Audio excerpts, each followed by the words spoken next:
aujourd'hui pour une nouvelle vidéo pour vous parler un petit peu matos, pour vous parler un peu des produits que j'aime bien utiliser dans la pratique du sport, que ce soit dans le trail, dans la course à pied, dans le vélo, mais aussi régulièrement aussi en montagne, alpinisme. Je vais vous présenter 5 produits voilà, qui moi, me plaisent énormément. Je trouve intéressant de vous partager.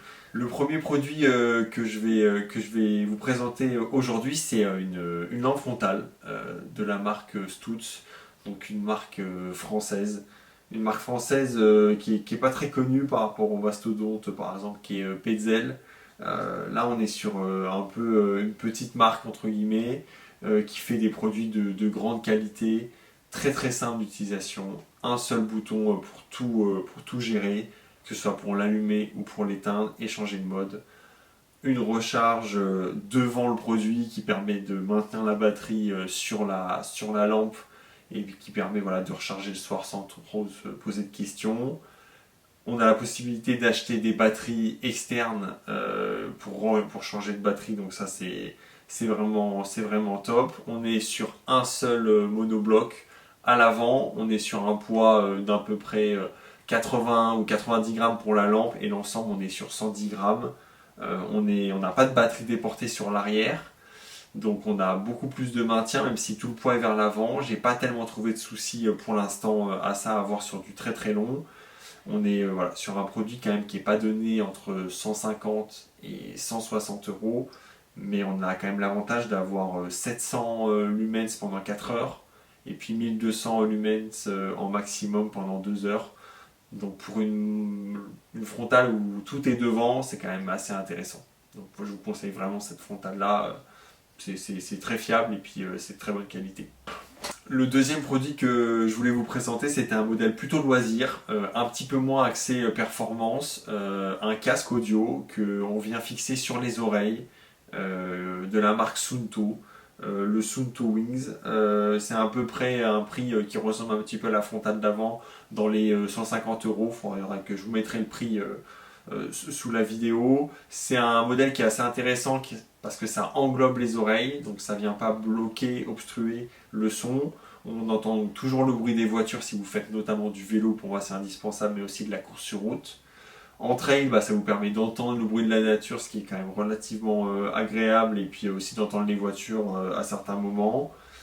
Le défaut que je trouve à ce produit, c'est on a de la peinture au niveau du rouge qui s'écaille, et puis on a un système de recharge qui est pas top.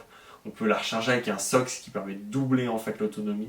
Le problème, c'est que ce socle il marche pas très bien, et du coup ça s'abîme un petit peu. Donc je suis un peu déçu, je la recharge toujours avec le câble. Sinon, c'est très facile d'utilisation. Il y a, comme l'autre produit, un bouton. On fait pause, on passe à la musique d'après, on peut décrocher, on peut tout faire sur ce produit-là. On peut augmenter le son et ça se connecte tout de suite au téléphone. Donc il n'y a pas de souci. Et l'avantage quand on a une montre Suunto, c'est que ça peut être connecté. Donc ça permet de tout faire depuis la montre.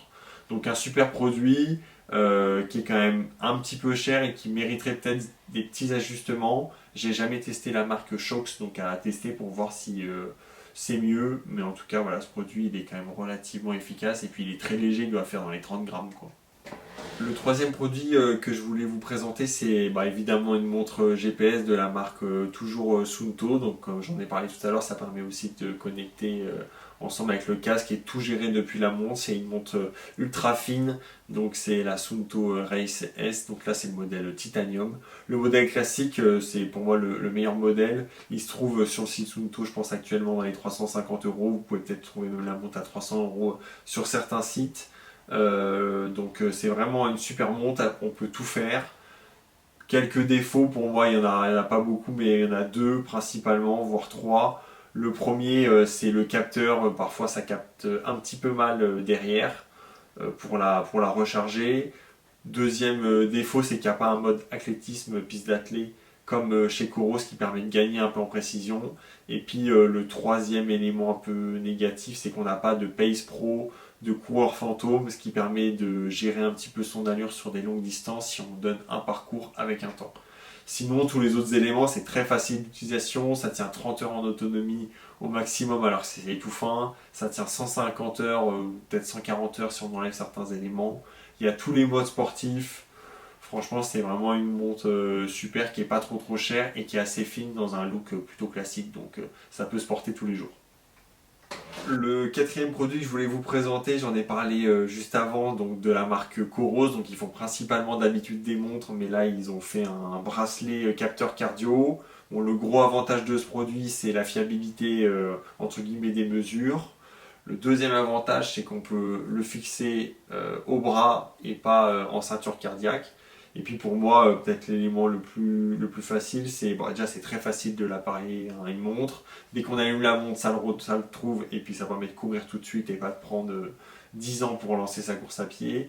Et puis on peut le recharger avec un câble. On n'a pas le souci d'une pile qui coûte assez cher. On ne connaît jamais entre guillemets la batterie du produit. Là, on peut savoir la batterie. Moi, je le recharge toutes les fins de semaine. Ça tient 30 heures d'entraînement à peu près. Donc franchement, c'est vraiment un super produit. Ça coûte dans les 80 €, c'est pas donné, mais je pense que c'est de tous les produits que je vous présente, à voir avec le dernier, mais pour moi c'est le deuxième à acheter en priorité. Ils adorent faire des mises à jour, donc constamment les produits sont mis à jour et ça permet d'avoir entre guillemets comme si on achetait un produit maintenant alors que le produit a 1 an. Donc ça c'est vraiment agréable, ça pousse pas vraiment à la consommation, donc ça c'est assez vertueux, j'aime bien. Dernier produit à vous présenter de la marque Compressport, un produit donc qui est une ceinture, marque Compressport que j'ai utilisé au début du trail et que j'ai pas lâché, notamment pour leur ceinture. Leurs autres produits, j'ai pas trop eu l'occasion de tester, mais bon, ils font des très bons produits. Leur ceinture, l'avantage c'est qu'elle est pas très chère, on est sur 30 €. Moi, c'est un produit que j'ai beaucoup utilisé, bon, qui a des signes d'usure, mais j'ai tellement utilisé que c'est entre guillemets normal. C'est vraiment rentable. Ils font donc cette free belt à 30 € qui permet de mettre une flasque, de mettre des gels, de mettre un téléphone, de mettre les clés de la maison et ça passe. Ils font aussi un modèle free belt pro avec la possibilité de mettre des bâtons. Le problème c'est quand on a la flasque plus bâton, c'est un peu chargé et puis qui est un peu plus grosse si vous voulez mettre plus de choses. Donc ça je crois que c'est un modèle free belt pro, mais j'ai les attaches bâtons, je les ai enlevées. Donc voilà, un très bon produit que je vous conseille, notamment si vous allez courir sur des footings de 40 minutes, même de 30 minutes, jusqu'à 2 heures, 2 heures et demie. Après, si vous ne pouvez pas vous recharger régulièrement, il vaut quand même mieux partir sur un sac, et je ferai sûrement une vidéo notamment sur les sacs. Si j'ai l'occasion d'en tester plusieurs, je vous ferai un retour là-dessus. Donc voilà, modèle Freebell Pro de Compressport que je vous conseille vivement. Et voilà, fin de vidéo, merci de l'avoir suivi une nouvelle fois. C'était un petit test recommandation en tout cas de 5 produits que j'utilise assez régulièrement. Je vous referai sûrement un nouvel épisode un peu dans cette thématique là durant l'été, de 5 produits ou 3 autres produits que j'utilise assez régulièrement qui sont de bonne qualité. Vous allez retrouver l'ensemble des liens des produits que j'ai présentés dans la description. Il n'y a aucun lien d'affiliation, donc voilà, c'est juste pour vous donner un peu des informations sur des produits. Et puis nous on se retrouve très bientôt sur une nouvelle vidéo. Allez, ciao!